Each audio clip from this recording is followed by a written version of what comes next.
Village Média sur Europe 1, le journal du village. Le PDG de Radio France condamné. 1 an de prison avec sursis et 20 000 € d'amende pour Mathieu Gallet dans l'affaire de favoritisme présumé à l'INA. Alors, j'ai dit le PDG de Radio France, mais je précise que ça ne concerne pas la radio publique. Pas du tout, on parle de faits qui remontent à son mandat à la tête de l'Institut national de l'audiovisuel entre 2010 et 2014. Mathieu Gallet est soupçonné d'avoir favorisé 2 sociétés de conseil auxquelles l'INA a réglé plus de 400 000 € de prestations sans avoir respecté les règles des marchés publics. Mathieu Gallet a fait appel et il ne compte pas démissionner de Radio France. Et puis l'info se tourne vers l'agenda du jour. Facebook, Google et Twitter ont rendez-vous au ministère de la Culture. Le rendez-vous est noté pour 11h aujourd'hui sur l'agenda de la ministre Françoise Nyssen, sans plus de précision.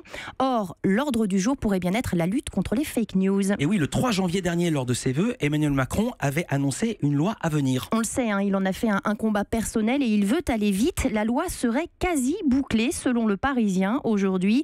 Le Parisien qui explique que la ministre de la Culture y travaille depuis 3 mois maintenant et bouclerait donc cette semaine ses consultations en recevant les géants Facebook, Google et Twitter. Une loi qui s'appliquerait aux fake news en période électorale. Et puis sinon, 2 invités exceptionnels hier dans C'est à vous. Meryl Streep et Tom Hanks, 2 monstres sacrés d'Hollywood, venus parler de leur dernier film Pentagon Papers de Steven Spielberg, mais pas seulement.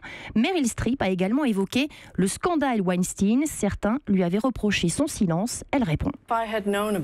Si j'avais su, j'aurais pu changer l'histoire. J'aurais pu changer le monde.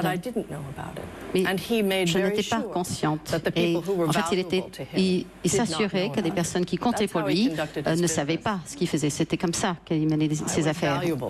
J'étais importante pour lui. J'avais de la valeur pour lui. Et ça me rend malade de penser que j'étais une sorte de lueur, que j'attirais les femmes chez lui parce que je lui donnais une sorte de crédibilité. Et ça me tue. C'était Meryl Streep, Pentagon Papers, qui est un film Europe 1. Europe 1.